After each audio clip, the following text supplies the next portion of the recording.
सावधान, अगर आपके घर में या पड़ोस में जल्द ही कोई शादी होने वाली है तो इस कहानी को बहुत ध्यान से सुनिए, क्योंकि ये कहानी एक ऐसी रूह की है जिसे लाल रंग और शहनाइयों की आवाज से नफरत है। अगर इस वीडियो को देखते वक्त आपको अचानक चमेली के फूलों या जलती हुई चिता की महक आए तो समझ जाइए वो आपके आसपास ही है।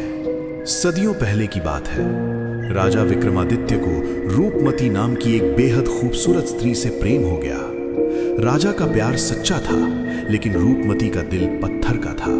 वो किसी और से प्रेम करती थी, पर उसकी नजर राजा की असीमित दौलत और सिंहासन पर थी। उसने धोखे से राजा से विवाह कर लिया। विवाह की पहली रात थी। महल दीपकों से जगमगा रहा था। रूपमती ने बड़ी चतुराई से राजा को महल की सबसे ऊंची बालकनी पर बुलाया।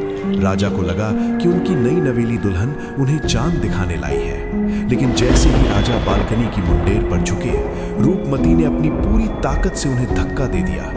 राजा नीचे गहरी खाइयों में जा गिरे। मरते वक्त उनके मन में सिर्फ धोखा और प्रतिशोध था। उस पवित्र रात को मिली इस खौफनाक मौत ने राजा की आत्मा को ब्रह्म राक्षस बना दिया, एक ऐसा दानव जिसके पास राजा की शक्ति थी और प्रेत का प्रतिशोध। आज भी उस पुराने राज्य के खंडहरों में जब भी किसी शादी की शहनाई गूंजती है, ब्रह्म राक्षस जाग जाता है। उसे विवाह की हर निशानी से नफरत है। अगर किसी दुल्हन की लाल चुनरी हवा में उड़कर जंगल की तरफ चली जाए, या किसी का चूड़ा अचानक चटक जाए, या सिंदूर की डिब्बी हाथ से गिर जाए, तो समझो उसका अंत करीब है।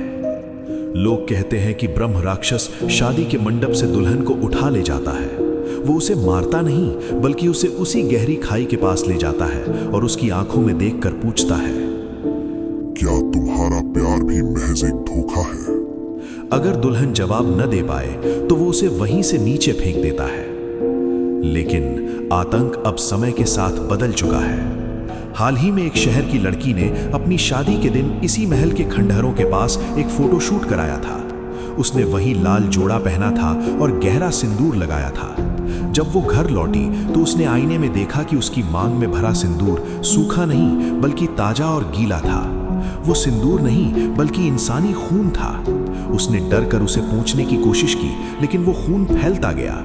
तभी आईने के भीतर से एक हड्डियों वाला हाथ निकला और एक भारी राक्षसी आवाज गूंजी, रानी, इस बार तुम भाग नहीं पाओगी। अगली सुबह वो लड़की अपने बिस्तर पर मृत मिली।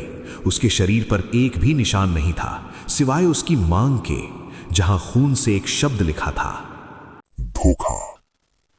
अब आप सोच रहे होंगे कि मैं ये सब आपको क्यों बता रहा हूं। जरा गौर से अपने फोन के कैमरे के लेंस को देखिए। क्या आपको उसमें एक छोटी सी लाल चमक दिखाई दे रही है? शायद ब्रह्म राक्षस ने अब डिजिटल दुनिया को ही अपनी बालकनी बना लिया है। अगर आप इस वक्त शादीशुदा हैं या आपके हाथ में लाल धागा है, तो अभी उसे छुपा लीजिए, क्योंकि आपके कमरे का दरवाजा शायद हल्का सा खुला रह गया है। क्या वो हवा से हिला या उसने अंदर कदम रखा है? नमस्ते, अब मैं तुम्हारे घर में हूं।